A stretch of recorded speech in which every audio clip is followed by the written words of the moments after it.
ఏమంట, రాత్రి మీద మంచం మీద పరుండి నా ప్రాణప్రియుని వెతుకుతాను అనుకున్నాడు. దొరుకుతాడా? దొరకలా. అప్పుడు ఆ తర్వాత లేచిందట. లేచి పట్టణం వెంబడిపోయి వెతుకుతాను అనుకుందట.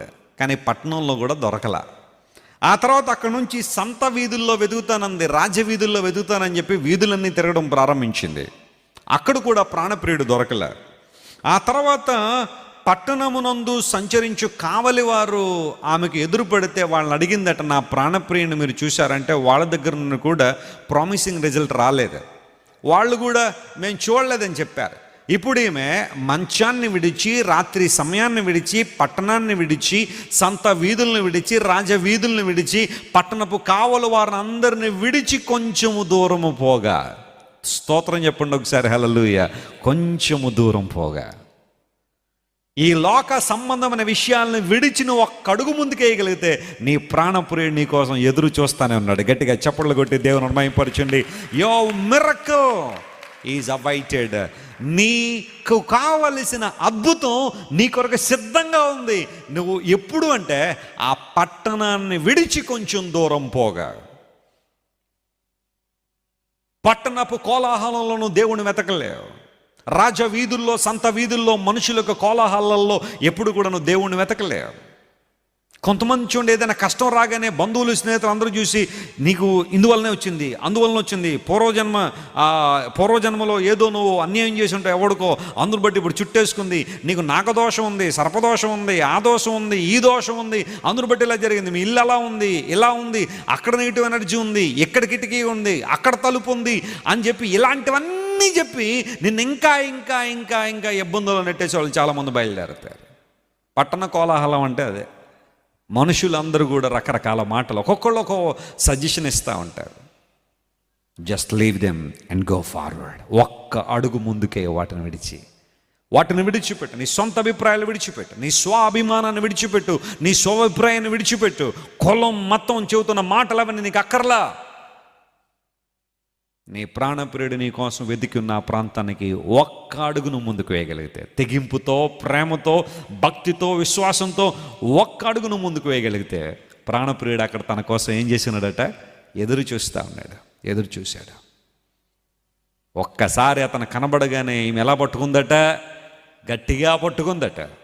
మన జీవితాల్లో ప్రభువుని గట్టిగా పట్టుకోవడం, ఆయన నమ్మదగిన వాడు గనుక ఆయన నిశ్చలముగా మనకివ్వబడిన నిరీక్షణను మనం గట్టిగా పట్టుకోవాలని బైబిల్ సెలవిస్తూ ఉంది.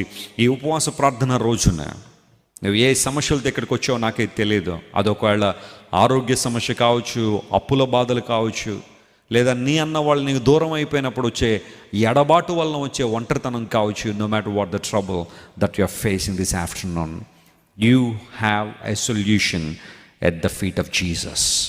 యేసుక్రీస్తు ప్రభు పాదాల దగ్గర, పరిశుద్ధాత్మ దేవుని యొక్క పాదాల దగ్గర నీకు పరిష్కారం ఉంది. అందరూ బట్టే దైవ లేఖనం సెలవిస్తూ ఉంది, ప్రభువు నమ్మదగిన వాడు గనుక ఆయన సమస్త దుష్టత్వము నుండి మిమ్మల్ని విడిపించి మిమ్మల్ని ఏం చేస్తాడు? ఆయన కాపాడతాడు. ఆయన మిమ్మల్ని వదిలిపెట్టే దేవుడు కాదు. ఆయన వైపు మనం చూద్దామా? నమ్మదగిన దేవుని వైపు మనం చూద్దామా? అనేక మంది మన క్రైస్ట్ వర్షిప్ సెంటర్లో ప్రతి ఆదివారం లేదా ప్రతి శుక్రవారం దేవుని మందిరానికి వస్తున్నప్పుడు విస్తారమైన దీవెనలు, వారి జీవితాల్లో దేవుడు ఎన్నో ఉపకారాలు. కొంతమంది ఏదో ఒక చిన్న అద్భుతం కొరకు దేవుని సన్నిధికి రావడం ద్వారా వారి ఆత్మనేత్రాలు తెరవబడి వాక్య సత్యాలు తెలుసుకున్న తర్వాత, యేసు ప్రభు దైవత్వాన్ని తెలుసుకున్న తర్వాత, అవును యేసుక్రీస్తు ప్రభువే నిజమైన దేవుడు, ఆయన మా కోసం సిలువలో మరణించాడు, దారదారలుగా తన రక్తాన్ని కార్చి మా పాపములకు ప్రతిగా యేసు ప్రభు చనిపోయారు.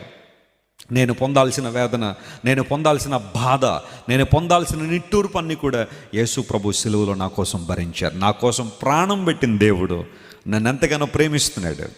ఆ ఒక్క చిన్న ఆలోచన, దేవుని ప్రేమకు నేను పాత్రుడను, నీ కులాన్ని చూసో, నీ మతాన్ని చూసో, నీ ప్రాంతీయతను చూసో, లేకపోతే నీ చదువును చూసో, నీ శారీరకమైన సొగసును చూసో దేవుడు నిన్ను ప్రేమించట్లేదు. God loves you just as you are. నువ్వు ఉన్నట్టుగానే దేవుడు నిన్ను ప్రేమిస్తున్నాడు. కష్టాల్లో ఉన్న వారిని చూసి చాలామంది రకరకాలుగా మాట్లాడతారేమో, కానీ దేవుడు అలాంటోడు కాదు. నిన్నే ఎక్కువగా ప్రేమిస్తున్నాడు ఆయన. యేసు ప్రభు ఈ లోకంలో ఉన్న కాలంలో ఆయన స్నేహం చేసిందంతా సామాన్యమైన ప్రజలతోనే. ఆయన అనుకుంటే గొప్ప గొప్ప సెలబ్రిటీస్తోనో, రాజులతోనో, ఆ రాజుల కుటుంబాలతోనూ అంతఃపురంలో ఆయన తిరిగేవాడే. కానీ యేసుప్రభు ఎప్పుడు అలాంటివి కోరుకోలేదు. సామాన్యమైన ప్రజలు ఎక్కడ కష్టం ఉందో అక్కడ, ఎక్కడ ఇబ్బంది ఉందో అక్కడ, ఎక్కడ కన్నీరుంటే అక్కడ, ఎక్కడ ఒంటరితనం ఉంటే అక్కడ, ఎక్కడ వెలువేయబడిన వారు ఉంటే అక్కడికి వెళ్ళి మరి యేసుప్రభు వారికి మేలు చేశాడు. దేవుని నామమున స్తోత్రం కలుగును గాక. ఒక పుట్టుక గ్రుడ్డివాడు యేసుక్రీస్తు ప్రభు ద్వారా మేలు పొంది స్వస్థపరచబడితే సమాజం అతన్ని వెలివేశారట. ఎందుకోసం తెలుసా? అతడు దేవుని మహిమపరుస్తున్నాడని. He was glorifying Jesus. Yesu Kristu ప్రభుని ఘనపరుస్తున్నాడని అతన్ని వెలివేశారట. యేసు ప్రభు అతన్ని వెతుక్కుంటూ వెళ్ళాడని యోహాను సువార్త 9వ అధ్యాయంలో మనం చూస్తాం. యేసు ప్రభు అతన్ని కనుగొనే సమాజం చేత నెట్టివేయబడిన వారి దగ్గరికి వెళ్ళి ప్రభు వాళ్ళని కనుగొని హత్తుకుని వారిని చేరదీశారు. That's the heart of God. కొన్నిసార్లు అపవాది నీ దగ్గరికి వచ్చి అంటూ ఉంటాడు, ప్రభు నీ ప్రార్థన వినడు, యేసు ప్రభువుకు నువ్వంటే ఇష్టంలే, ఆయన నిన్ను అసలు పట్టించుకోడు, దేవుడు సార్వభౌముడు, సర్వశక్తి గలవాడు, నీలాంటి సామాన్యులు దేవుడు పట్టించుకోడని అపవాది కొన్నిసార్లు అవిశ్వాసన మనలో నూరు పోస్తున్నప్పుడు ధైర్యం తెచ్చుకోపోయి దేవుని బిడ్డ. ఒక దావీదుడు అంటాడు, ఈ భూమి మీద ఎవ్వరూ లేరు, నేను ఒక్కడనే కనుకుంటే నా ఒక్కడి కోసం కూడా దేవుడు ఈ లోకానికి వచ్చి తన ప్రాణం అర్పించుండేవాడు. దేవుడు నా మన స్తోత్రం కలుగును గాక. ఆయన ప్రేమ అంత గొప్పది. నేను ఒక్కడనే కనుక ఈ భూమి మీద కనుక బ్రతికే వ్యక్తిని అయితే నా ఒక్కడి కోసం కూడా దేవుడు ఈ లోకానికి వచ్చి నా కోసం చనిపోయేవాడే. ఎందుకోసం అంటే నా ఒక్కడిని దేవుడు అంత ఎక్కువగా పట్టించుకుంటున్నాడు. God cares for each and every individual. God cares for each and every individual.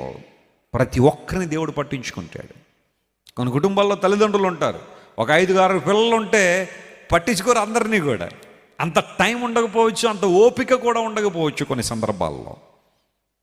కానీ దేవుడు అందరినీ ఒకే రీతిగా పట్టించుకునేవాడు. జాన్ వెస్లీని ఎలా ప్రేమిస్తున్నాడో నిన్ను కూడా అలాగే ప్రేమిస్తాడు ఆయన. మిమ్మల్ని ఎలా ప్రేమిస్తున్నాడో నన్ను కూడా అలాగే ప్రేమిస్తున్నాడు. God's love is wonderful. మానవ ఊహకు మించిన ప్రేమ యేసయ్య ప్రేమ. Don't ever think that I'm unloved. ఎప్పుడు అనుకోవద్దు నేను ఎవరు ప్రేమించట్లేదని. ఎప్పుడు అనుకోవద్దు ఎవరు నేను పట్టించుకోవట్లేదని. ఎప్పుడు అనుకోవద్దు ఎవరు నా బాధ వినేవారు కూడా లేరని. Jesus is always available to you and is accessible to you. ఆయన ఎప్పుడు నీకు అందుబాటులో ఉంటాడు, అదేవిధంగా నీకు దగ్గరగా కూడా ఉండేవాడు ఆయన. మనస్ఫూర్తిగా ప్రభువా అని పిలిస్తే దేవుడు ఉత్తరం ఇస్తాడని బైబిల్లో రాయబడింది. నాకు మొర్ర పెట్టుమో నేను నీకేమి ఇస్తాను? ఉత్తరం ఇస్తాను. Cry unto me, I will give you an answer. That's the promise of God. నీ బాధ, నీ కష్టం, నీ ఇబ్బందిని చూసే దేవుడు. ఆయన వైపు నువ్వు చూడగలిగితే గొప్ప కార్యాలు ప్రభువు నీ జీవితంలో చేస్తాడు.